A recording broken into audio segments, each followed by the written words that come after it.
सबसे सटीक विश्वसनीय तरीके से जिम्मेदारी निभाना, निडर हो आपके लिए सिस्टम से भिड़ जाना, आपके हर मुद्दे को मजबूती से उठाना, खबर को सिर्फ बताना नहीं उसकी तह तक जाना। आप देख रहे हैं देखिए, इंडियन मेडिकल एसोसिएशन कानपुर के चुनाव की तिथि घोषित कर दी गई है और ये चुनाव होते हैं काफी, इस पर कई चीजें नई आई है। ईवीएम के जरिए ये चुनाव भी कराया जाएगा और एक खास बात ये है कि ये अपने टेम्पल में करा रहे हैं। पहले इधर होता, दूसरी तरफ होता, लेकिन चूंकि अब इनका भवन बन चुका है, यहाँ पर बाकायदा तौर पर होगा, सिस्टम पूरा वो होगा, डॉक्टर उसको वॉच करेंगे और हम इस बारे में जो चेयरमैन है और जो कमेटी है, चुनाव कमेटी से बात करेंगे, वो पूरी बात बताएंगे।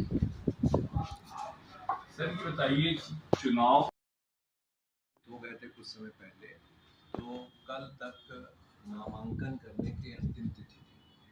तो हम लोग का सिस्टम ये है कि सारा डेमोक्रेटिक वे से सारी प्रक्रिया की जाती है। तो कल तक जितने नामांकन आए उसके अनुसार दो जो मुख्य भूमिका जिनकी रहती है, अध्यक्ष और सचिव, उनमें दो लोगों के नामांकन आए और जो एग्जीक्यूटिव कमेटी है वो 48 लोगों की होती है, बट उसमें 46 लोगों दो के उसमें गड़बड़ थे कुछ पॉइंट्स, अदरवाइज तो 46 लोग वो भी निर्वाचित, मतलब अभी घोषित नहीं किए जाएंगे, लेकिन उनके अगेंस्ट में कोई कैंडिडेट नहीं खड़ा।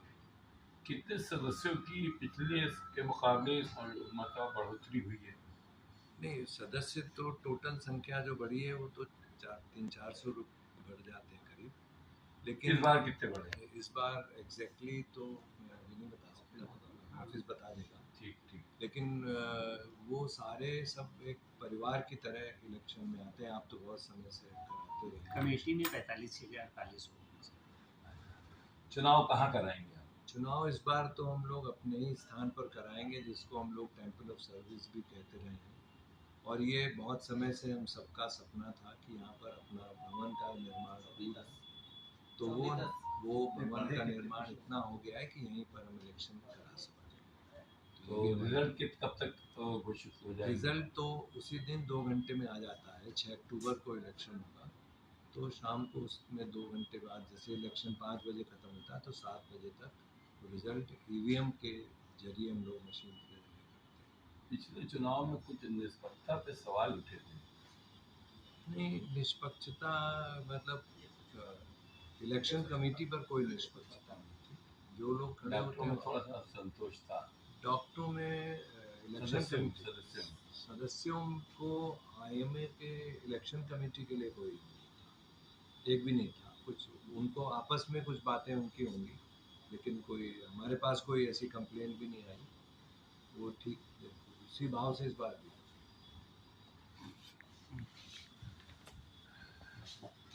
नाम? मैं डॉक्टर AC अग्रवाल, सचिव हूँ। वैसे पहले प्रेसिडेंट रह चुका हूँ, अभी सचिव हूँ वर्तमान में चुनाव कमेटी। आपको कितना अच्छा महसूस होगा जब आपके टेम्पल में चुनाव होगा? बहुत अच्छा। इसको शब्दों के द्वारा डिस्क्राइब करना मुश्किल होगा, क्योंकि हम लोगों का एक सपना था। जब मैं प्रेसिडेंट था तो उसी टेन्योर में ज़मीन फ्री होल्ड कराई गई थी, और अब उसके 15-16 साल के बाद ये बिल्डिंग कंप्लीट होकर यहाँ पर दोबारा हम लोग अपने प्रांगण में सभी कार्यक्रम कर पाएंगे, तो ये बहुत ही अच्छा हम लोग को लगेगा। इस चुनाव में क्या खास बात है? इस चुनाव में ये बात है कि सिर्फ प्रेसिडेंट और सेक्रेटरी 2 पद के लिए चुनाव होएगा, क्योंकि बाकी सब लोगों के लिए जितने नामांकन जितने किए गए उतनी ही पोस्ट हैं, तो इस वजह से चुनाव नहीं होगा। तो चुनाव प्रक्रिया बहुत ही सिंपल हो गई है, क्योंकि जितने कम लोग सीट्स के लिए चुनाव होगा तो उतना ही हम लोग बहुत ही अच्छे से उसको शांतिपूर्ण और बहुत ही अच्छे माहौल में कर पाएंगे। Doctor AK Srivastava, past president हूँ आईएमए कानपुर का।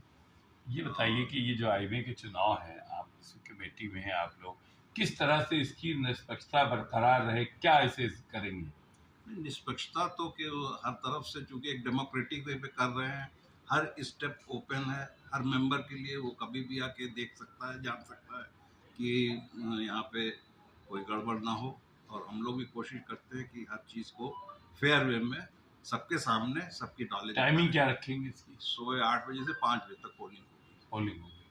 7 बजे से रिजल्ट शुरू हो जाएगा, और 5 के बाद आधे घंटे बाद वो लोग ईवीएम से ज़्यादातर 1 घंटा लेते हैं काउंटिंग।